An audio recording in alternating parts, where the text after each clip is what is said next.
My name is Cayla Weisberg. I am partner at InvestHER Ventures. We are an investment firm here in Chicago that invests in the best female-led tech companies all over North America. My business partner, her name is Jerry Conweiler. She is a public philanthropic figure who spent the last 25 years working on women's and girls' charitable initiatives. And when she and I met, I was working for my second venture-backed startup at a prominent VC incubator here in Chicago. I see some of you in the room that were there with me at the time. And when you're in the four walls and live and breathe within the four walls of a VC fund, you inevitably build an extraordinary network of entrepreneurs. But a glaringly disheartening reality was that my male founder friends had the access and resources to capital that my female founder friends just didn't. And at the time, the proof was in the numbers. So that was 2016. And in 2016, only 2.19% of venture dollars went to women-led startups. That is the worst number and the worst stat every single year this past decade. And last year, 2017, $58 billion of venture money went to male founders, and only $1.5 billion of venture money went to female founders. There's a Harvard Business Review study that validates this. So the study shows that they followed a subset of entrepreneurs that were in fundraising mode, and they followed the entrepreneurs during their fundraising meetings. And the investors asked the women tougher, harder, more skeptical questions. And in result, the male founders raised 5 times more capital than the female founders in that subset. So in 2016, Jerry and I had a big mission, and our mission was to flip the script and change the conversation. So we created a destination for women, and we launched and started deploying capital. But then we looked at each other, and what we realized was that we were an anomaly in our field too. We were among the mere 7% of venture capitalists that were women. So it's not surprising that the majority of investors, primarily rich white guys, are putting money to work and backing founders that look like them, that they can relate to, or that they may have mutual connections with. What is surprising is how the investment community has been missing out on such an extraordinary opportunity to see financial gain by putting money to work in women. So it's been 2.5 years since I've been running a venture fund. Thanks. I'm the youngest female venture capitalist in the Midwest, and I'm one of the only women that's partner level at a fund of my size. So with that said, I have seen over 1,000 female tech founders since my journey began in 2016. We have written 15 checks between the size of $50,000 to $300,000 for seed and Series A stage deals. And all of my companies are still in business. Yay. Thank you. So what have I seen? There are big 2 trends that are just incredible and that hit me like a load of bricks. And the first trend, women drive employment and women drive revenue. So let me speak a little bit to that. Recent reports point to 11 million American companies led by women, employing over 10 million people responsible for generating $1.7 trillion in gross sales revenue. So that's the piece on women driving revenue and women driving jobs. There's another big chunk of this, and it's my favorite chunk because I'm a shopper. Women control 80% of buying habits. What that means is we dominate commerce. Hello. So we are in a very unique position to run businesses and capitalize on customer acquisition, customer success, and lifetime value, which creates really sticky relationships where people continue to buy from you. So those are the two big chunks, but I want to share some warrior wisdom. That's why I'm here today. So I thought I would share some advice. I get asked advice a lot from female funders and female founders alike. So let me start with female funders. I hope every single one of you in this room, if you're not already backing women, I hope you begin to. Let me tell you this.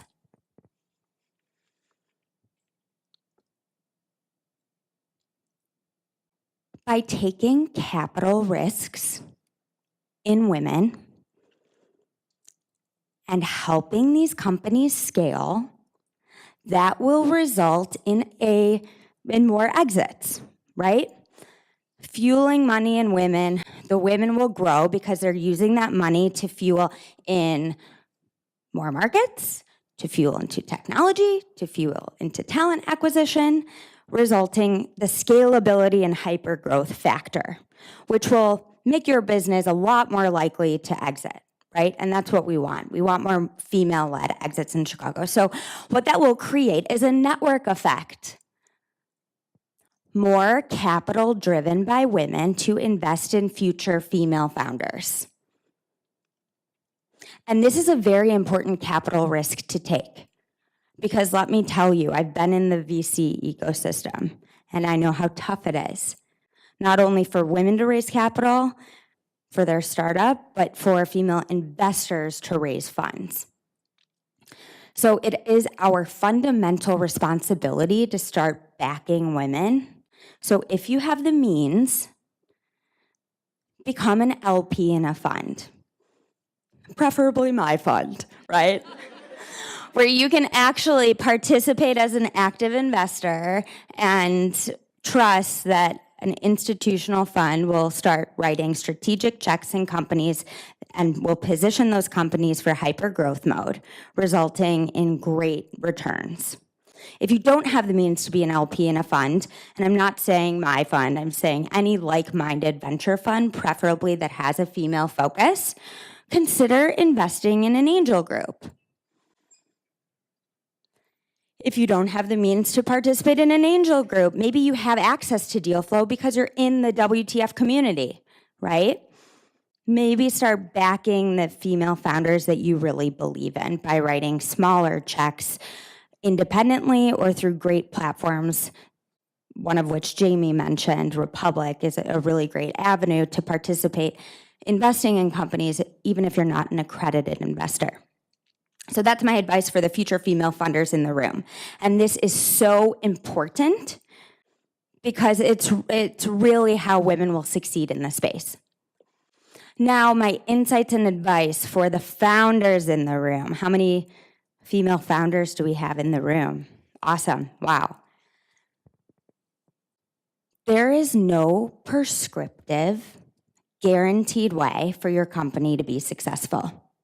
Sorry, there really isn't a playbook. Wish I had one. Some success stories involve raising capital, and some success stories don't. So choose your own path and choose your own path wisely. At the end of the day, whether you bootstrap or whether you decide to raise funds, you'll still have one investor. And who's that investor? You. So you'll always have one investor in that company, and you are the most important investor in your company.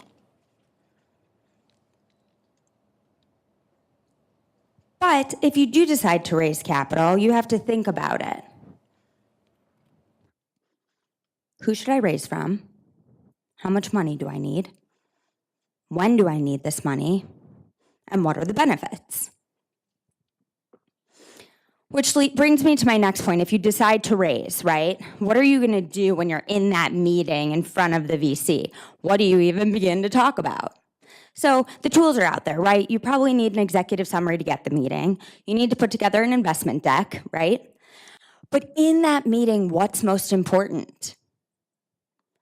Spend a little bit of time talking about the problem in the market. Spend a little bit of time talking about the solution, your product. But what do you want to spend the most time on? The opportunity. Because guess what? The opportunity is what investors are going to bank on. They're not going to write a check for what you are today. They're going to write a check for what you will be in 5 to 7 years and hopefully generate a 10x return or more.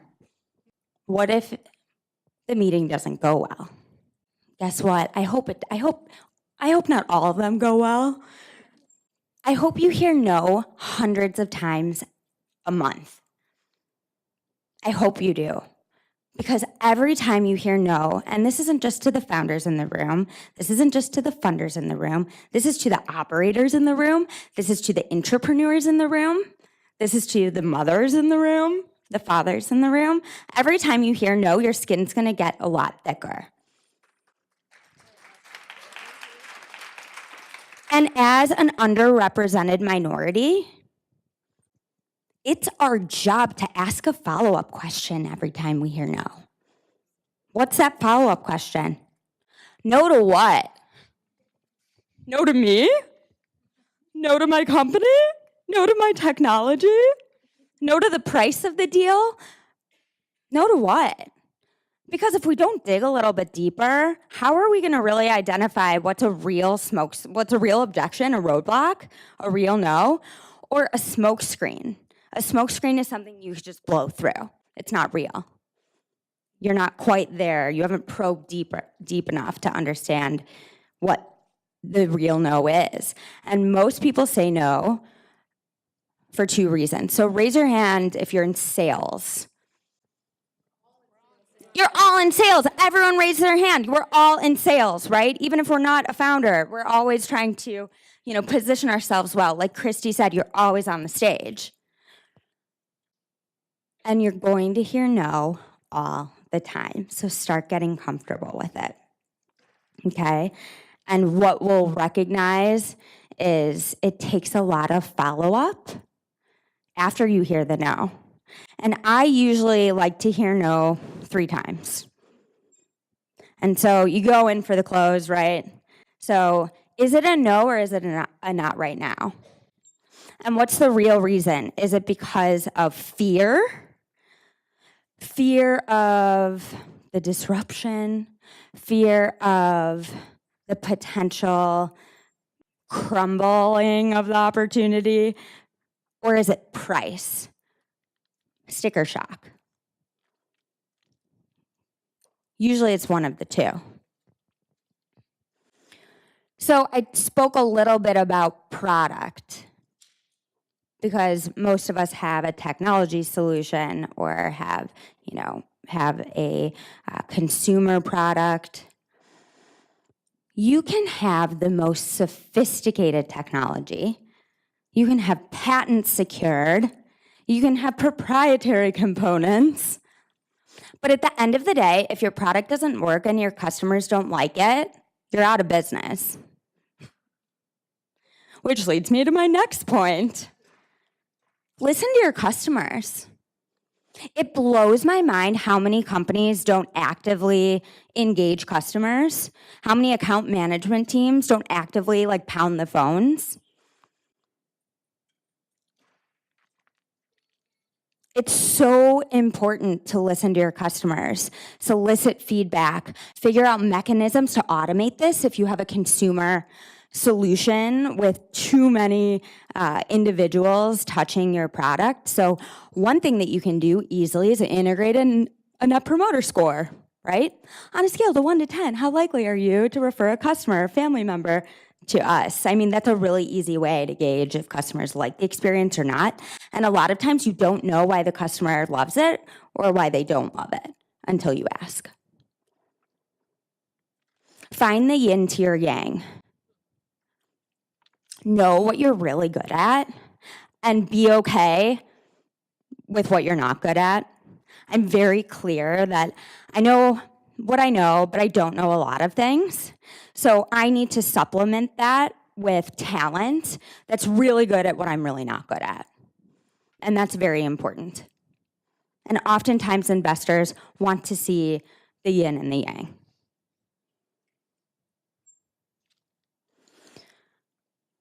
I'll leave you with this.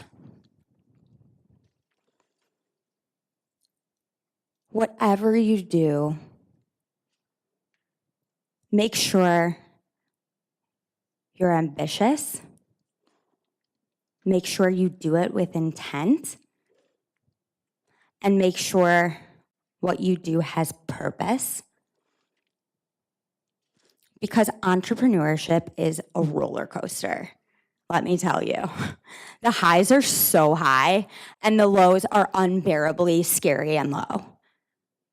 And you're gonna get knocked down all the time. And it's so much easier to get back up when you're knocked down if what you're doing is purposeful. If you wanna reach me, you can go to our website, InvestHERVentures.com.